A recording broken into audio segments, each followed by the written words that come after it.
अस्सलामुअलैकुम। पानी हर जानदार के लिए ज़िंदा रहने के लिए बहुत ही ज़रूरी है, लेकिन इस पानी ने लाखों लोगों को जान से भी मारा है। कैसे, आए हम मालूम करें।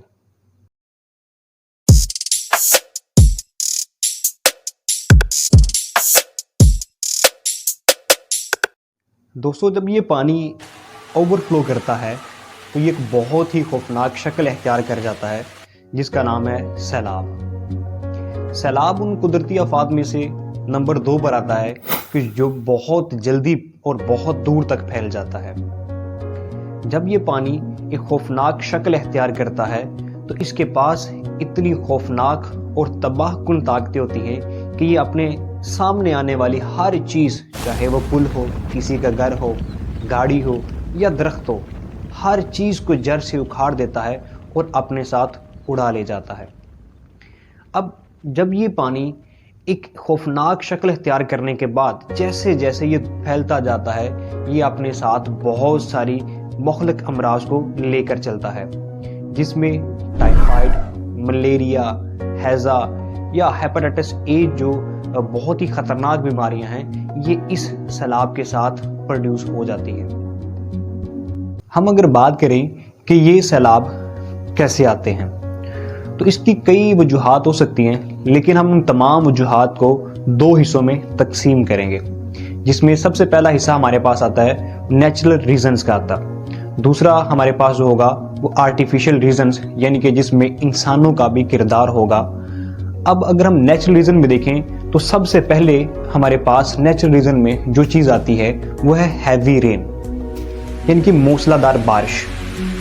अब मानसून के सीज़न में बारिश जो है वो ज़्यादा होती है, लेकिन एक हद से ज़्यादा बारिश का होना जो वजह बन जाता है ओवरफ्लो की, और उस ओवरफ्लो से जो पानी जो है वो निशेबी इलाकों में फैल जाता है, जिसकी वजह से सैलाब पैदा हो जाता है। उसके अलावा अगर हम बात करें तो समंदरी तूफ़ान, ये भी एक ऐसा कुदरती अमल है जो सैलाब बनने की एक बहुत बड़ी वजह बनता है।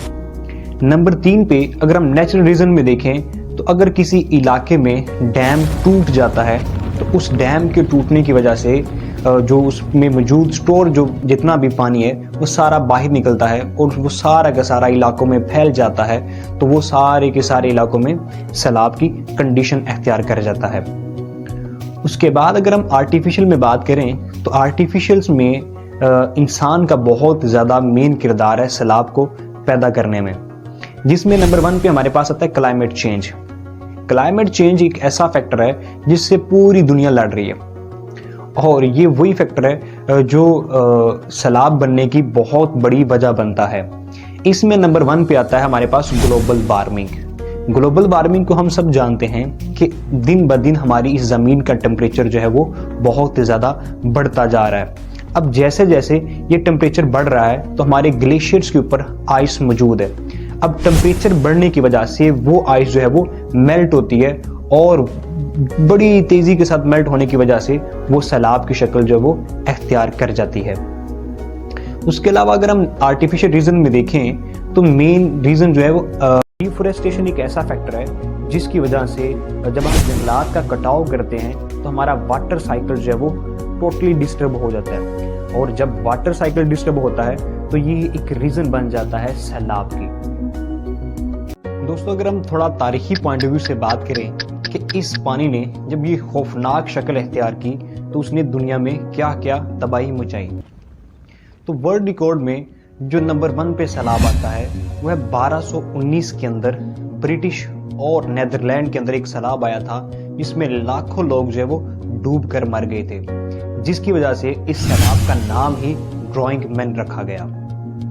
वर्ल्ड रिकॉर्ड में नंबर 2 पे जो सैलाब है वो पेंसिल्वेनिया के अंदर आया, और नंबर 3 पे जो वर्ल्ड रिकॉर्ड में सैलाब आता है वो चाइना के अंदर है। चाइना के पास एक दरिया है जिसका नाम है yellow river. Yellow river China का दूसरा बड़ा दरिया है, जिसमें 1887 के अंदर जो एक बहुत बड़ा सैलाब आया था, जिसमें तकरीबन 9,03,000 से ज़्यादा लोग जो वो मरे थे। अगर हम ओवरऑल वर्ल्ड की बात करें कि ओवरऑल वर्ल्ड में वो कौन कौन से इलाके हैं जहां पे इस नेचुरल डिजास्टर के रिस्क जो है वो बहुत ज़्यादा होते हैं, तो उसमें नंबर 1 पे आता है नीदरलैंड। नीदरलैंड एक ऐसी कंट्री है जहां पे 58% रिस्क होता है इस नेचुरल डिजास्टर का। उसके बाद नंबर 2 पे आता है बांग्लादेश। बांग्लादेश के पास 57% रिस्क है इस नेचुरल डिजास्टर का।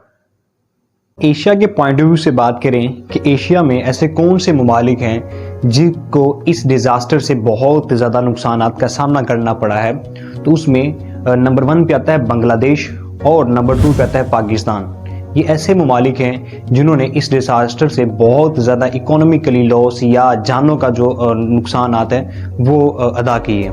इस दुनिया में खुशकिस्मती से ऐसे भी इलाके मौजूद हैं जहां पर इस तरह के कुदरती आफात बहुत कम आते हैं। उसमें नंबर 1 पे आता है मोनाको और नंबर 2 पे आता है एंडोरा। ये ऐसे इलाके हैं जहां पर इस तरह के नेचुरल डिजास्टर का जो रिस्क है वो 0.26 होता है, और ये बहुत ही लकी वाली अच्छी बात है। अगर हम पाकिस्तान की बात करें कि इस कुदरती आफात ने पाकिस्तान को कितना नुकसान पहुंचाया है, तो उसमें अगस्त 2010 के अंदर पाकिस्तान में एक बहुत बड़ा सैलाब आया था जिसमें तकरीबन 2000 से ज़्यादा पाकिस्तानी जो थे वो जाँ भाग हुए और लाखों की तादाद में जो लोग थे वो बेघर हुए।